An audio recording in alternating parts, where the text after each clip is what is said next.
Welcome to SMCTV. I'm Marshall Wilson, San Mateo County's Public Communications Manager.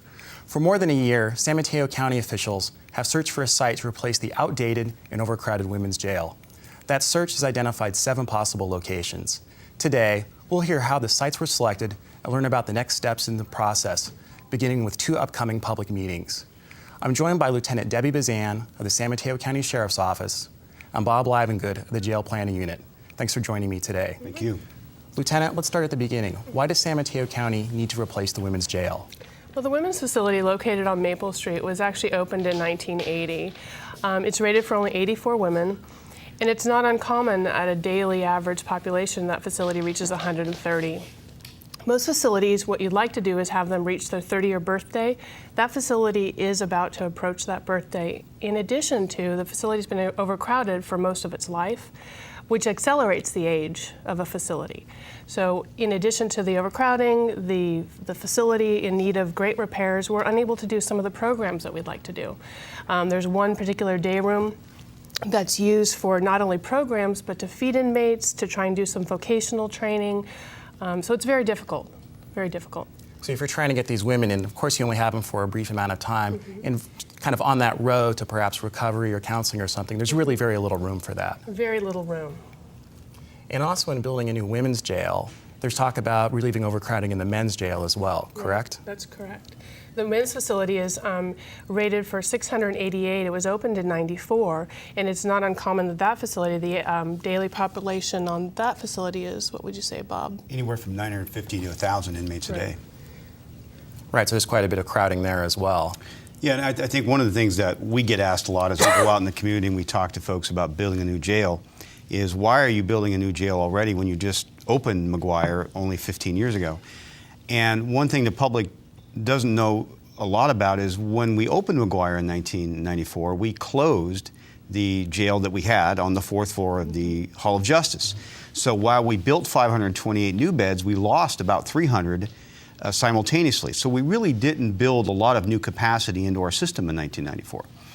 And also, the other factor is we've actually closed some other ancillary facilities, like the men's medium security facility up in La Honda and a few other smaller facilities. So in net beds, we actually have fewer beds today than we had 20 years ago, and we have more inmates, and we have a much more complex inmate population that we have to manage. So the new jail is needed not just to replace the women's facility, but to relieve what is very serious overcrowding at McGuire. And the San Mateo County taxpayers, what's really in it for them? Most people aren't going to end up in either the men's jail or the women's jail. So why is this a taxpayer issue or an issue for the general public to really care about? Well, I think what is really important for the public to know is really, what are the key functions of a facility? What is the key functions of a jail, and what does that mean to me? And the jails are actually a very big part of the public safety system. And so what they do is they manage the behavior of inmates while in our custody. We hopefully will be able to give them some vocational and program training and education, so when they are ultimately released, which they will be, and back in our neighborhoods, is that they have some education and they have some skill sets. In addition to that, is the jail will hold defendants accountable for the reasons that basically why they were incarcerated to begin with.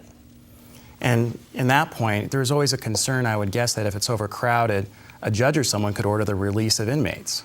Absolutely, and that's certainly a fear that we all have, and it would impact public safety greatly if we had to do one inmate in the door and then we had to release another inmate who prematurely probably isn't ready to be released. And I think an important thing to remember is that there are a lot of counties in California that have that exact situation. In Los Angeles County, the average female inmate only serves 10% of their sentence, and the male only serves about 40% of their sentence. So what's happening is people who are sentenced to crimes to county jail are getting cut loose well before they should be cut loose. And in San Mateo County, we've always prided ourselves on public safety first, and we feel it's important that those inmates serve the time that they're sentenced by our local judges. And let's dive into something that's likely to be controversial now, the 7 sites. Now, I understand these are just 7 potential locations to get the discussion going. How did you arrive at these 7 sites? Well, this has been a long process. We really started 3 years ago when we first put together our needs assessment that was done, that kind of was our path, our guide on how many beds we were going to need.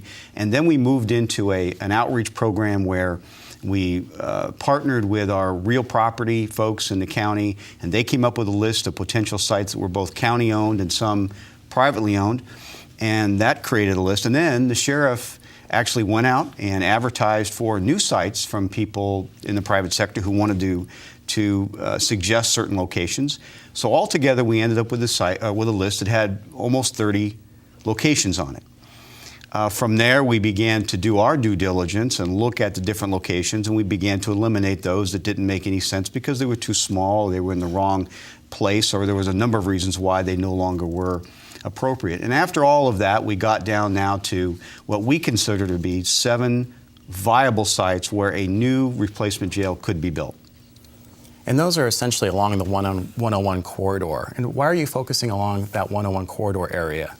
Well, actually, we're not focusing on the 101 corridor. One of the criteria, we developed the matrix, and the matrix has a criteria, and in that criteria, it's we're looking for those pieces of property that are located in an industrial type area, not in a residential.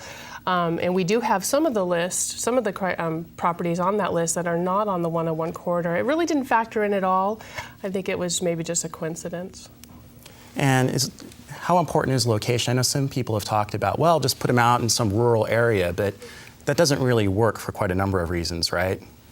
No, I mean, one of the things that we really are trying to do is, first of all, what we're doing isn't working. So we need to break this recidivism cycle. So in order to do that, what we've decided to do is, once an inmate comes in that facility, is to immediately do an assessment, find out what their needs are, learn about their backgrounds, and then try and place them in some vocational training, teaching them maybe how to fill out some job resumes. And if they're a candidate, link them up to jobs and positions once they do release, because again, they ultimately will be our neighbors again, and let's stop this cycle. So, that's kind of the path. Again, we're doing something different this time, and it's not going to be just a lockup facility, which I don't think McGuire or any of our facilities ever have been. We're very innovative with our programs between Alcoholics Anonymous, Narcotics Anonymous, vocational training, job train, you name it. And I think we've been pretty cutting edge with our programs in our facilities. I think, Marshall, I'd add to that we are very cost conscious, and we know that there's a finite resources available to us both to build the jail and to operate it. And when we look at sites, we do pay attention to what the potential cost will be to operate it. Lieutenant mentioned that a jail should last 30 years, and it should. The fact of the matter is, over that 30-year period, only 10% of the total cost of that jail will be the construction of it. The other 90% will be operational costs to run it for 30 years. So as we look at these sites, we keep cost in mind. And generally speaking, the closer we can get the jail to our current county courthouse, the lower our operational costs will be. So all of those things are going to factor into where this jail eventually is sited. And to that end, that's one of the reasons we wouldn't want the facility out in some rural area, is because, again, we want to do the placement for the inmate when they are out of custody. And to have them out in a rural area doesn't support the new mission and philosophy of the facility. So what can people expect at these 2 meetings that are coming up at the end of July? Well, the first thing we're going to do is we're going to talk about the top 7, the most viable sites. And really, we've done a lot of research, I think, in our community outreach. And what we found is that the public would prefer to not hear just the short list. So we're going to be out in the public with the 7 most viable sites, and we really want to hear from them what their concerns are and hopefully address some of these concerns. I mean, we've been hearing things that are, it's going to be full of razor wire, and we're going to be releasing inmates, and, a lot of concerns. And what we want to be able to do is make ourselves available to address these concerns, to not only hopefully address them, but also take them in and find out what's going on in that community.